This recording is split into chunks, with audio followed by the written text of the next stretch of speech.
Welcome to astrobix.com Vedic Astrology webcast. In this webcast, we will talk about the importance of Venus in Vedic astrology. We will also talk about the effects of Venus in the Kundali and the issues and the remedies related to it. According to ancient legends, Venus was a son of Saint Bhrigu and Khyati. Venus was married to Lord Indra's daughter Jayanti. His second wife Go was the daughter of Pitras. She gave birth to 4 sons who were named Twastha, Varutri, Shand and Amark.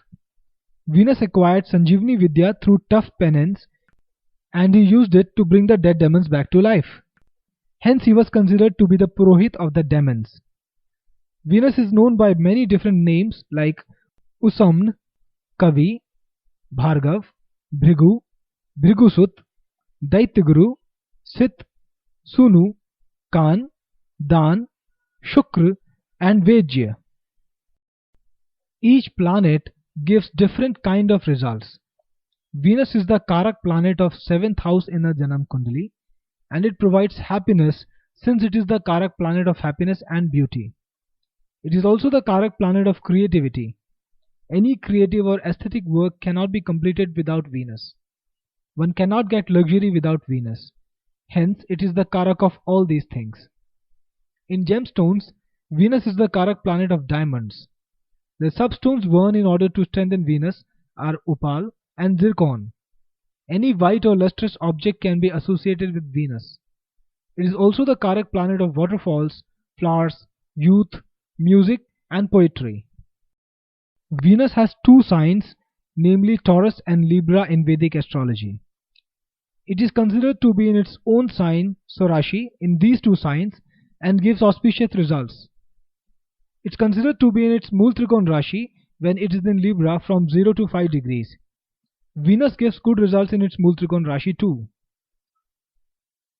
Venus is considered exalted in Pisces and it's highly exalted between 0 to 27 degrees in Pisces. Venus will be debilitated if it's in Virgo from 0 to 27 degrees. A person might face mental problems if he has Venus in this position. This placement is exactly the opposite to the situation in which Venus is exalted. In Vedic astrology, planets are either friendly, neutral or enemies towards each other. The natural relationship of planets is called Naisargik Maitri. The permanent enemies are called Naisargik Shatrus. Mercury and Saturn are natural friends of Venus and Mars and Jupiter are neutral towards Venus. The Sun and the Moon are the enemies of Venus. Besides Naisargik Maitri, planets also have immediate friendship in the Kundalis, which is known as Tatkalik Maitri. The Tatkalik Maitri is judged from the Kundali of the person.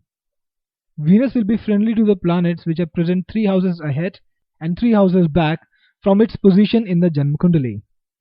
The Panchadhar relationship of the planets is calculated on the basis of the Naisargik and the Tatkalik Maitri and it tells about the planets which are friendly or enemies of Venus in the Janma Kundali itself. The auspicious or the inauspicious results are determined on the basis of the Panchadhar Kundali. For example, if we assume that Mars is the Tatkalik friend of Venus and it is neutral towards Venus in Naisargik Chakra, then it will have a benefic influence on Venus and will give good results in the Janma Kundali. Transiting planets are analyzed by considering Moon to be the ascendant in Vedic astrology. If a transiting Venus is in the 1st house, the person attains wealth and happiness, but may be involved in wrong activities. If the transiting Venus is in the 2nd house, the person will have wealth and fame, and he will possess beautiful things if Venus is in the 3rd house. Venus provides happiness from friends and women if it is in the 4th house. A person becomes wealthy and prosperous when Venus is in the 5th house. He might receive immense happiness if it is in the 8th or the 9th houses. In the 11th house, Venus will give courage and success to the person. And in the 12th house, it provides luxurious clothing and wealth. These were the houses in which Venus has a benefic result. Coming to the inauspicious results, if Venus is in the 6th house, the person may make enemies and may lose wealth. He may have problems with his spouse and may need to work very hard to earn a livelihood if Venus is in the 7th house.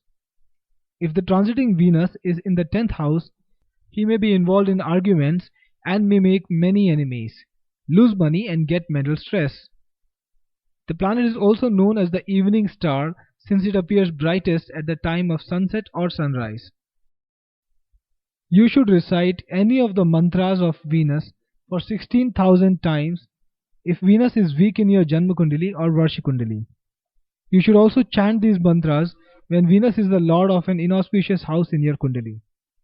The chanting of these mantras should be started from the Friday of a Shukla Paksh at sunrise, and Dasham Savan should be performed once the chant is done, and during the Dasham Savan you should do the 10% of the chant in the Havan itself. You can also chant one of the mantras for 108 times daily. These mantras should be recited in the morning, and you can strengthen Venus by worshipping Vaibhav Lakshmi every morning. The fast should be started from the first Friday of Shukla Paksha, and you should keep at least 21 fasts. You should donate rice, milk, curd, sugar crystals, white sandalwood, silver, white flowers, white clothes and perfumed objects, etc. Food made of milk or rice should be consumed during these fasts. To strengthen Venus, you can also donate white clothes, rice, fruits and other fresh products. Thank you for watching this webcast. Visit astrobix.com for more free Vedic astrology, and don't forget to check our career report for a detailed career analysis.